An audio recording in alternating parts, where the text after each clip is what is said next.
আসসালামু আলাইকুম রহমতুল্লাহি বরকাতু। নয়াগাঁও মেইন রোডের সাথে শাখা রোড, নয়াগাঁও ১ নং রোড তথা সূচয়ন স্কুলের যে রোডটা, সেই রোড অনেক দিন যাবৎ এই ভাঙার কারণে অনেক ক্ষয়ক্ষতির সম্ভাবনা ছিল, যা আমরা কিছুটা বালি দিয়ে সমাধান করার চেষ্টা করি, কিন্তু বালি স্থায়ী সমাধান না হওয়ার কারণে প্রায় অনেক সময় ডেবে যায় এবং আমাদের এই রোডগুলোতে বৃষ্টি হলে পানি জমে থাকে, যার ফলে আমরা এই রোডটাকে মেরামতের উদ্যোগ নেই। আমাদের নয়াগাঁও তরুণ স্বেচ্ছাসেবী সংগঠনের পক্ষ থেকে আমরা এই রোডটি ঢালাই এবং পানি নিষ্কাশনের জন্য আমরা সাইডের যে ড্রেনগুলো আছে সেগুলো আমরা ক্লিয়ার করে দেই, যাতে পানি সহজে নিষ্কাশন হতে পারে।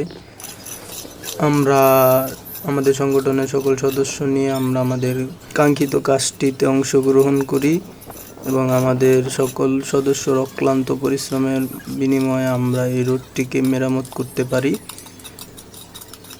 প্রায় অনেক জায়গায় ভাঙা এরকম গর্ত সৃষ্টি হয়েছিল, যা আমরা বালি দিয়ে ভরাট করেছিলাম।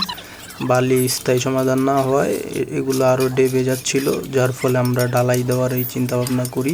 যানবাহন চলাচল এবং লোকজন চলাচলের জন্য যাতে অসুবিধা না হয় সে বিষয়ে আমরা বিবেচনা করে আমরা এক পাশে আগে ঢালাইয়ের কাজ করি, তারপরে রোডের আরেক পাশে ঢালাই কাজ করি। এক সাইডে আমরা কাজ করে আরেক সাইডে চলাচলের জন্য রাখি এবং আমরা উভয় সাইডে আমরা ঢালাই কাজ সম্পূর্ণ করেছি এক পাশ করে।